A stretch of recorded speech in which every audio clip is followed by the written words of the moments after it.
Assalamualaikum warahmatullahi wabarakatuh. Kembali lagi di channel Berita Mistis. Untuk kisah kali ini masih melanjutkan dari kisah yang sebelumnya, yaitu sebuah kisah yang ditulis oleh akun Twitter yang bernama Dioseta. Dan untuk kisahnya yaitu sebuah kisah yang berjudul 2910 MDPL, Maut di Perbatasan Langit. Dan untuk kali ini kita masuk untuk bagian yang ketiga. Sebelum kita lanjut ke ceritanya, tekan dulu tombol like video ini dan jangan lupa tekan juga tombol subscribe channel ini. Dan nyalakan juga lonceng notifikasinya agar tidak ketinggalan cerita-cerita baru dari channel ini. Dan bagi teman-teman yang ingin membaca langsung ceritanya dan ingin membaca koleksi lain dari ceritanya Kak Dioseta, nanti silahkan saja kunjungi linknya yang nanti akan saya sertakan di kolom deskripsi. Dan seperti apa untuk kisah kali ini? Langsung saja kita simak berikut ini.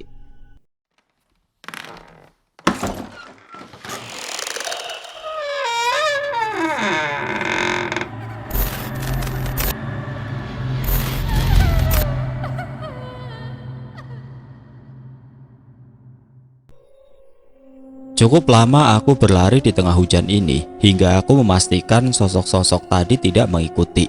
Tapi kali ini aku terhenti dengan suara lain. Suara tangisan seorang perempuan.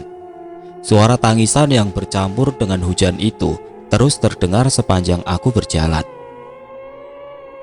Aku pun terpaku pada sosok perempuan yang berdiri tersender di bawah pohon dengan menatap ke arahku. Tangisnya perlahan mereda dan aku merasa mengenal bayangan bentuk tubuh itu. "Dewi?" tanyaku dengan ragu. Namun seketika wajahnya yang menunduk menatap ke arahku. "Galang?" Sosok itu segera mengusap matanya dan menghampiriku. Syukurlah sosok itu benar Tiwi. "Raka dan Farel kemana?" tanyaku. "Nggak tahu Lang, tiba-tiba mereka menghilang di dalam kabut. Pas gua susul sudah nggak ada," jelasnya. Kejadian yang Tiwi alami sepertinya tidak jauh berbeda dengan yang aku alami. Namun saat ini aku lebih khawatir dengan tubuh Tiwi yang basah kuyup. "Kita pasang tenda dulu di sini, ganti baju yang kering daripada lu sakit," ucapku. "Di sini aman Lang?" tanya Tiwi. "Nggak tahu Wi, kita nggak tahu di mana tempat aman saat ini. Yang penting kita tunggu hujan reda dulu, baru lanjut nyari yang lain," balasku. Tiwi mengangguk. Kali ini wajahnya terlihat ketakutan, tidak seperti Tiwi yang tegar seperti biasanya. Kami berdua memilih mendirikan tenda di bawah sebuah pohon yang cukup rindang, berharap pohon ini bisa mengurangi tetesan hujan yang akan jatuh ke tenda. Mungkin bukan tempat yang bagus, tapi setidaknya cukup untuk kami menunggu hujan reda. "Sana ganti baju dulu di dalam, pastiin semuanya kering," suruhku pada Tiwi, sementara aku menunggu di luar. Sementara Tiwi berganti baju, aku mencoba mengitari tenda, memastikan keadaan sekitar, sedikit meraba-raba akan ke arah mana kita pergi nanti. "Galang, udah," panggil Tiwi dari dalam tenda. Aku melihat Tiwi di dalam tenda sudah berganti dengan kaos putih dan celana pendek. Benar-benar pemandangan yang tidak biasa yang membuatku terpaku setelah semua kejadian tadi.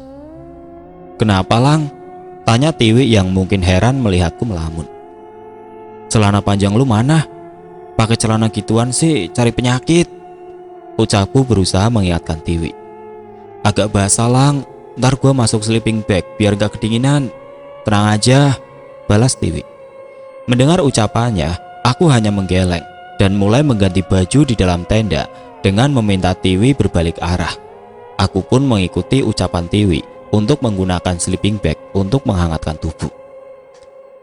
"Sorry ya Wi, gua nggak tahu perjalanannya bakal jadi begini," ucapku yang merasa bersalah atas kejadian yang kami alami tadi. "Nggak usah dipikirin dulu Lang, yang penting gimana caranya kita semua bisa selamat," balas Tiwi.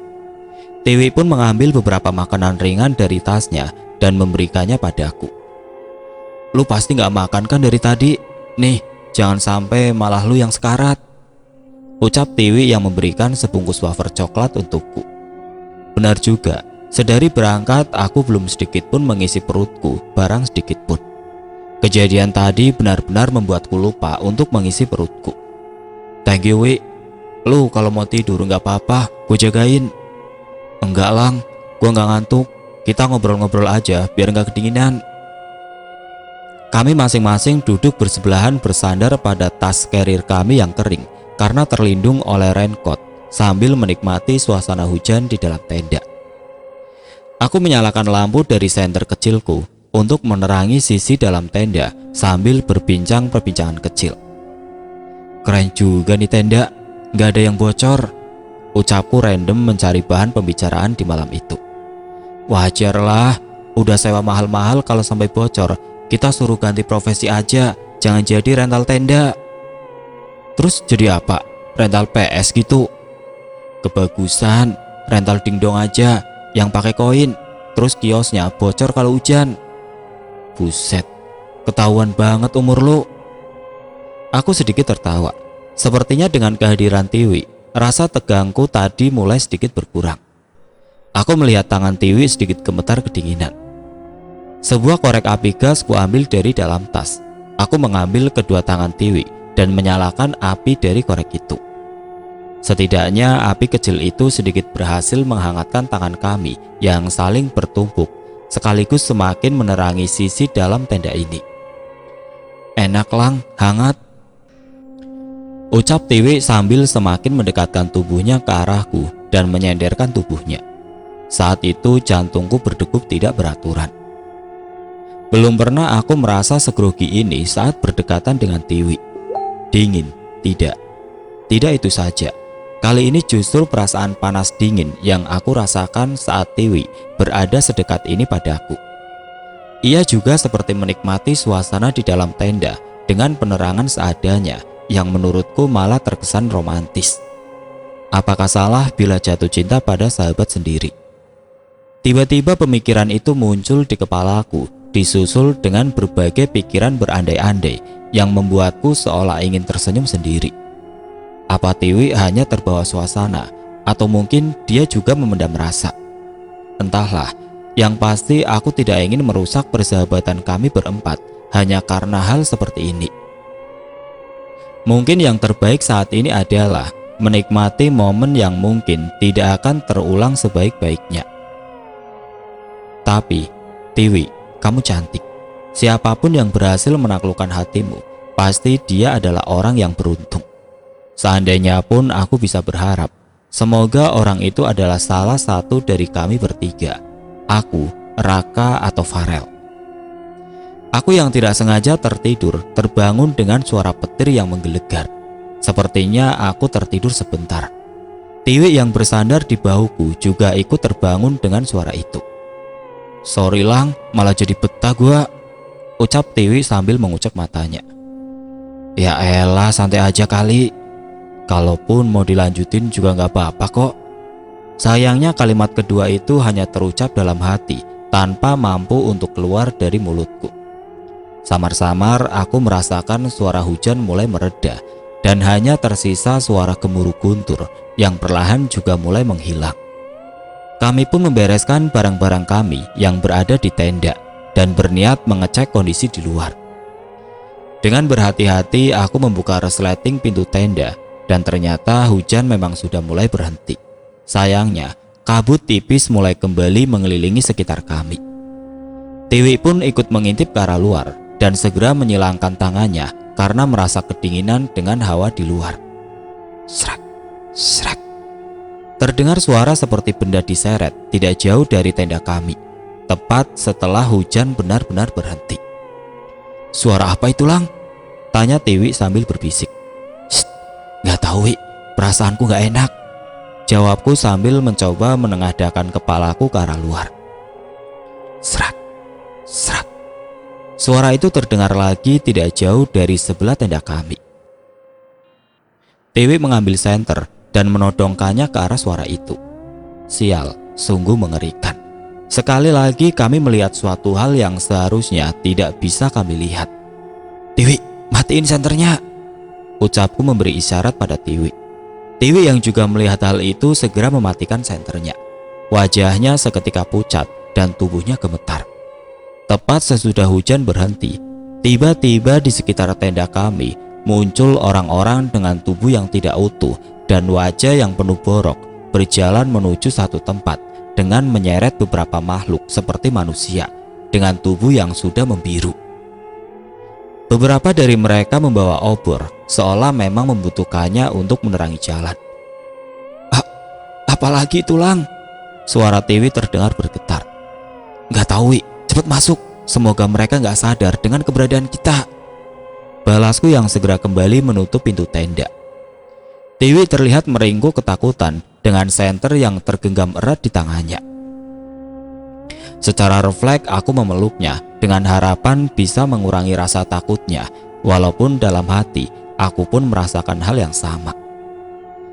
Takut, Lang. Tiwi menangis berusaha menutupi matanya dengan pundakku, dan aku memeluknya dengan lebih erat.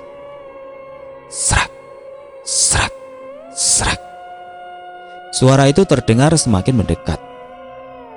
Cahaya obor yang dibawa makhluk itu menunjukkan bayangan makhluk-makhluk yang mendekat ke arah tenda kami.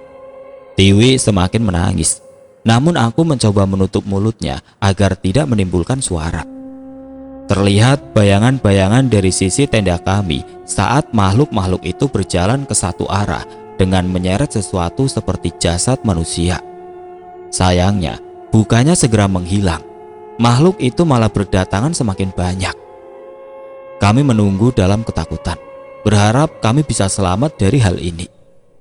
Cukup lama sampai akhirnya makhluk-makhluk itu mulai berkurang. Kami merasa cukup lega saat tahu ini semua akan berakhir. Tapi sayangnya setelah kepergian makhluk-makhluk itu, terlihat bayangan sesosok makhluk berwujud wanita melayang di hadapan tenda kami. Cahaya obor dari makhluk terakhir yang melintasi tenda kami perlahan meredup dengan kepergiannya. Namun sosok bayangan wanita itu masih terlihat melayang dan menatap tenda kami. Tidak ada yang dapat kami lakukan selain membaca doa dalam hati. Kami berharap Yang Maha Kuasa memberi kami perlindungan dari makhluk-makhluk yang berniat jahat di sekitar kami. Di tengah doa kami, tanpa sadar tiba-tiba terlihat cahaya matahari muncul dari arah timur, dan sosok makhluk-makhluk itu pun menghilang. Lang, sudah pagi? Tanya Tiwi. Iya, Wi. Aneh, perasaan tadi kita cuma ketiduran sebentar. Jawabku yang merasa kebingungan. Aneh, benar-benar aneh. Tapi setidaknya kalau ada cahaya matahari, kita lebih aman dan bisa nyari yang lain, tambah Tiwi. Benar, tapi kita harus tetap hati-hati. Sebelumnya, pocong dan anak kecil yang naikin Raka juga munculnya sebelum malam, balasku lagi. Tiwi hanya mengangguk dan segera membereskan barang-barangnya. Kami memastikan sebentar keluar ke tenda, dan benar cahaya matahari sudah menyinari tenda kami. Saat merasa aman, kami pun segera keluar dan menginjakan kaki kami di rumput yang masih basah di sekitar tenda. Udaranya enak banget, Lang. Tiwi keluar masih dengan pakaiannya semalam, dan segera merenggangkan tubuhnya ke hadapan sinar matahari yang menyelamatkan kami dari malam mencekam tadi.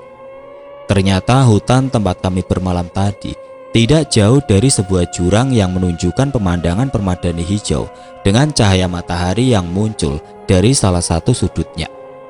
Tapi sejujurnya, bukan hanya cahaya matahari pagi itu saja yang membuatku nyaman saat ini. Sosok seseorang yang menatapku sambil membelakangi matahari itu sangat jauh lebih indah dengan senyuman yang berhasil mewarnai pagiku saat ini. Ayo keluar, Lang, kelamaan di tenda gak baik buat kesehatan mental, teriak Tiwi. Gak juga, kalau di tendanya sama lu bakal bagus banget buat kesehatan mental gua. Kata-kata itu ingin sekali keucapkan di hadapannya, namun aku memilih untuk diam dan hanya tersenyum sambil menghampirinya. Galang, gak ada yang salah dari mimpi lu untuk mendaki gunung ini. Semua yang lu ceritain tentang keindahan gunung ini benar adanya, apalagi setelah melihat suasana pagi di tempat ini, ucap Tiwi sambil menatap ke arah pemandangan di depan kami. Hanya saja kita masih harus mencari tahu apa hal yang menyebabkan kita mengalami kejadian-kejadian ini. Aku mengangguk setuju. Sebenarnya masih ada yang aku pikirkan semenjak kemarin.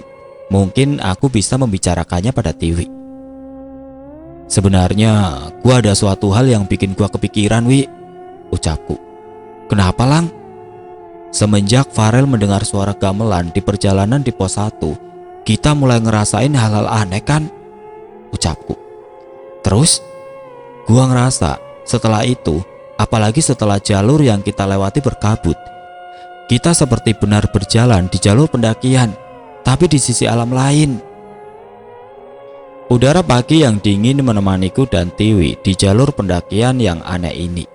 Kami masih khawatir dengan keadaan Raka dan Farel yang terpisah dari Tiwi. Semoga saja mereka tidak merasakan kejadian yang sama seperti yang kami alami semalam. Aku dan Tiwi memutuskan untuk mengisi perut dulu dengan memasak mie instan dengan kompor portable yang kami bawa. Kami baru tahu, ternyata membutuhkan waktu lama untuk memasak mie instan dengan kompor ini dan udara dingin di daerah pegunungan seperti ini. Untungnya kami cukup sabar menunggu hingga aroma mie instan menggugah indera penciumanku. Sumpah, Lang, ini mie instan terenak yang pernah gua makan, ucap Tiwi dengan wajah yang berbinar-binar. Enakan mana sama bakwan hasil rebutan sama gua? Tanyaku dengan sedikit canda. Enakan ini, serius, jawab Tiwi dengan terus memasukkan mie yang masih setengah panas itu ke mulutnya. Aku memperhatikan wajah Tiwi yang terlihat seperti benar-benar kelaparan menikmati sarapan pagi ini. Sampai akhirnya aku menyeruput mie instanku yang baru matang. Kita ke arah mana ya, Lang? Tanya Tiwi.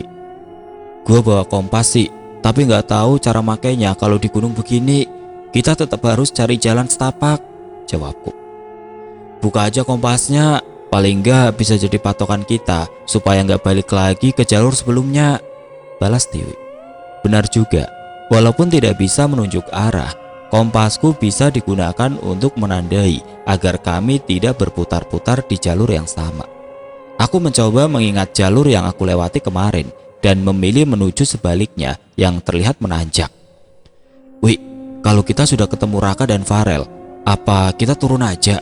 Gak usah maksain ke puncak, ucapku. Tiwi hanya terdiam, wajahnya terlihat berpikir. Kita memang ngalamin hal-hal aneh, Lang, tapi sejauh ini tidak ada dari kita yang terluka kan? Gue juga sering dengar banyak pendaki ngalamin hal-hal aneh. Kita lihat kondisinya dulu saja. Kalau masih memungkinkan, gue masih mau ngelihat puncaknya. Omongan Tiwi ada benarnya. Memang kondisiku dan Tiwi masih tidak kurang suatu apapun. Namun bagaimana dengan Raka dan Farel?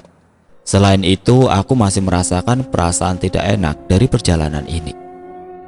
Intinya, kita jangan memaksakan diri.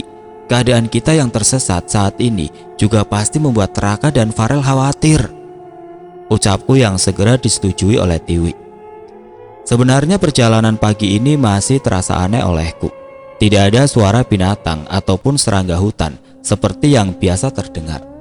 Hanya suara langkah kaki dan suara angin yang berhembus ke telinga yang ada saat ini. Jalur ini tidak seperti yang diceritakan oleh pendaki-pendaki ataupun yang ada di artikel berita. Berbagai jenis pohon tumbuh di sekitar kami dengan jalur menanjak.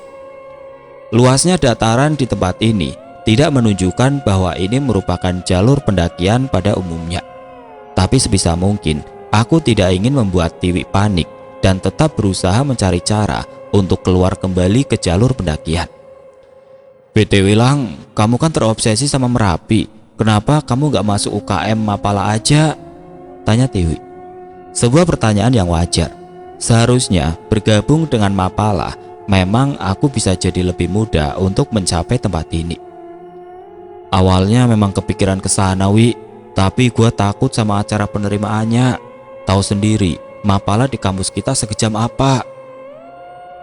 Separah itu.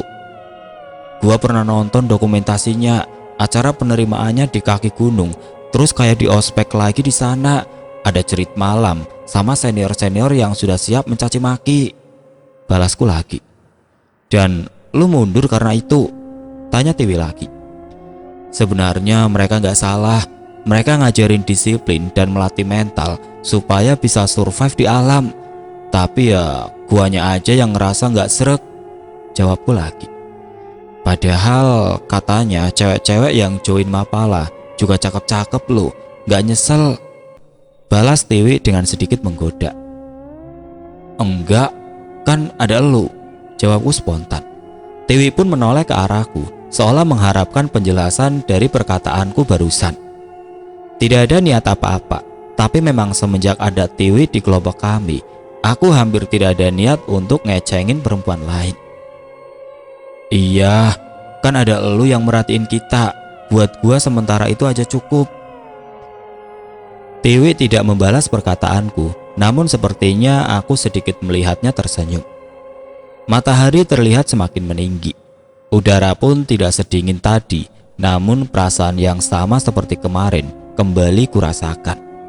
Aku mulai mengenali pertanda ini. Kabut yang semakin menebal dan suara gamelan yang sayup-sayup terdengar entah dari mana. Tiwi berhenti dan menoleh ke arahku.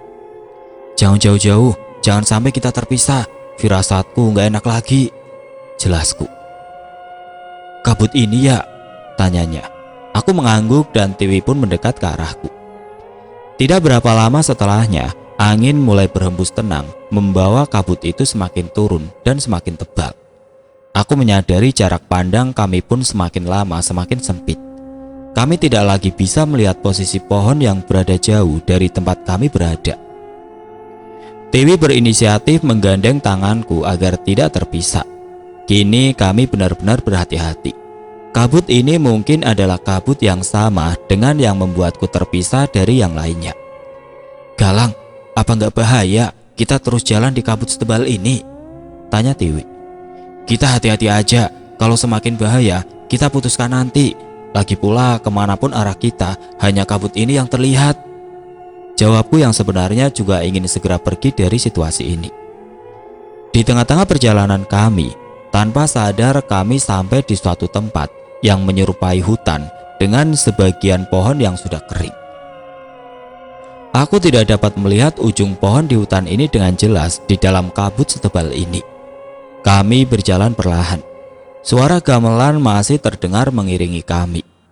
Sangat dapat kupastikan ada hal mengerikan di hutan ini yang membuat bulu kuduku berdiri hingga tubuhku tidak berhenti merinding.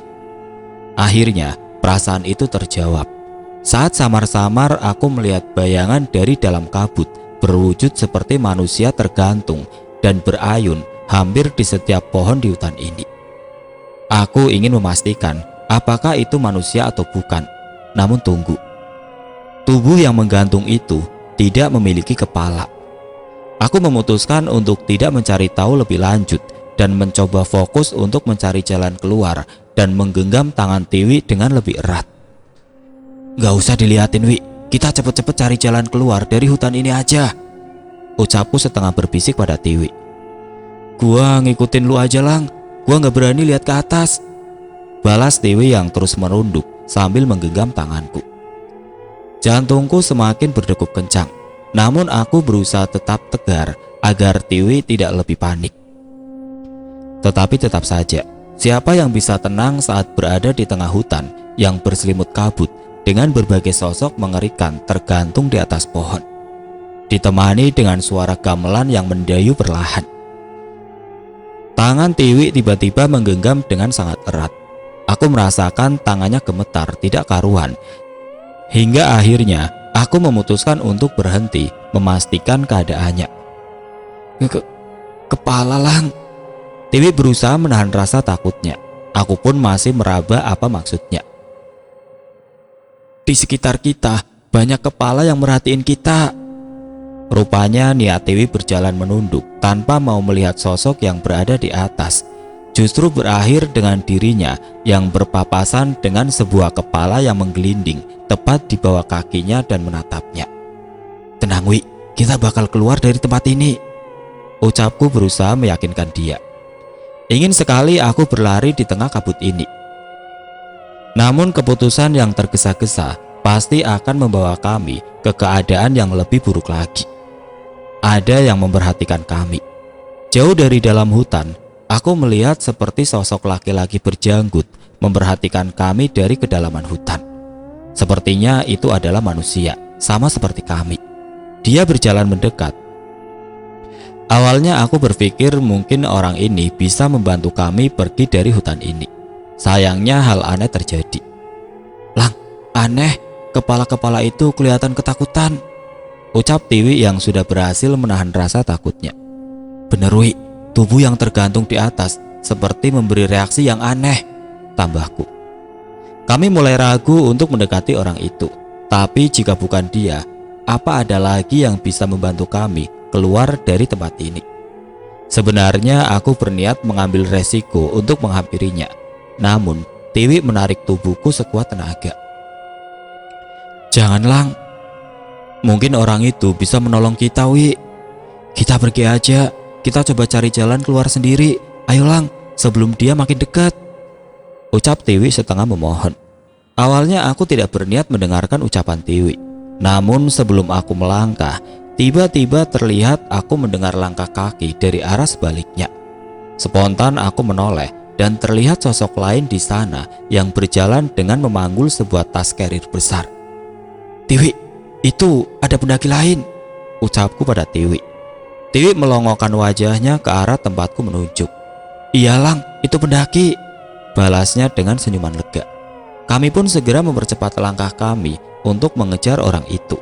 Semakin lama terlihat semakin jelas sebuah tas carrier besar berwarna oranye yang dibawa oleh orang itu terus berjalan melalui jalur yang sepertinya sangat dikenalnya.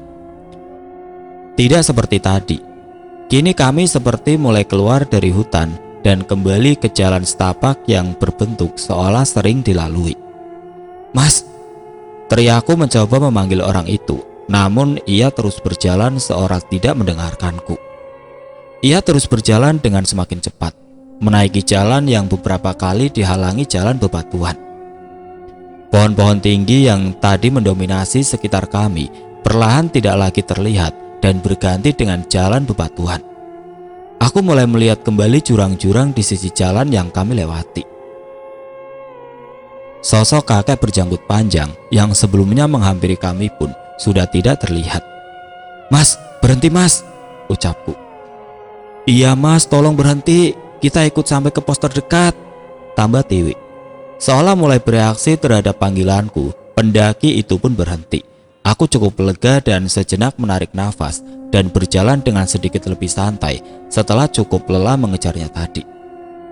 Maaf Mas, mau merepotkan, sepertinya kami tersesat, ucapku yang sudah semakin dekat dengan pendaki itu. Anehnya, sebelum mencapainya, pendaki itu berjalan lagi, dan kali ini ia berjalan lebih cepat. Aku dan Tiwi berpandangan sebelum akhirnya mempercepat langkah kami untuk menyusulnya. Sampai suatu ketika, pendaki itu menembus sebuah semak yang cukup lebat. Aneh, kami mengikuti jalan yang sama dengannya, namun tepat saat kami melewati semak itu, pendaki itu tidak terlihat lagi oleh kami. Lang, pendaki itu hilang. Gue yakin arahnya ke sini Wi, gak mungkin bisa hilang secepat itu, jawabku yakin. Coba lihat itu Lang, itu kayak desa bukan sih?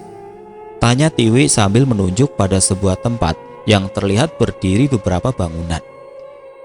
Iya, ada rumah-rumahnya, tapi kayaknya jadul banget bangunannya, balasku. Aku tidak pernah menyangka bahwa ternyata ada desa di jalur pendakian Merapi ini. Sebuah desa dengan bangunan rumah-rumah yang terpisah oleh lahan kebun dan terlihat masih sangat asri.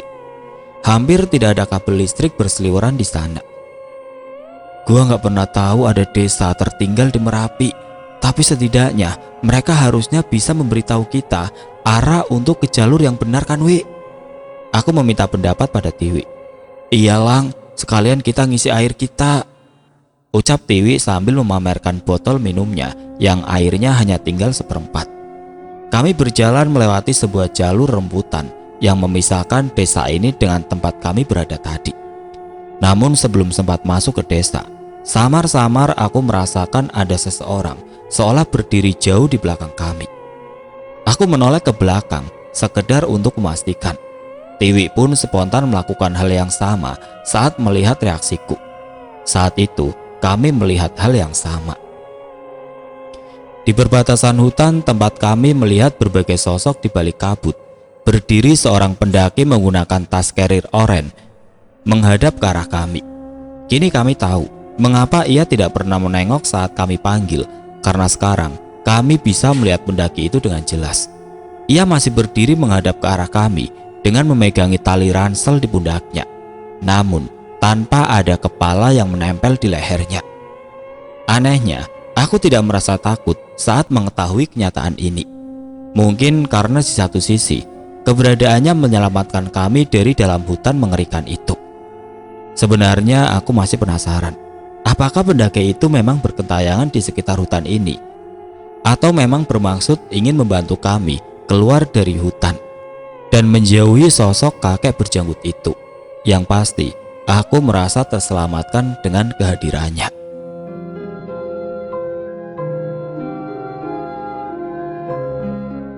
Oke teman-teman, sampai di sini dulu ceritanya. Nantikan kelanjutan kisah ini di video berikutnya.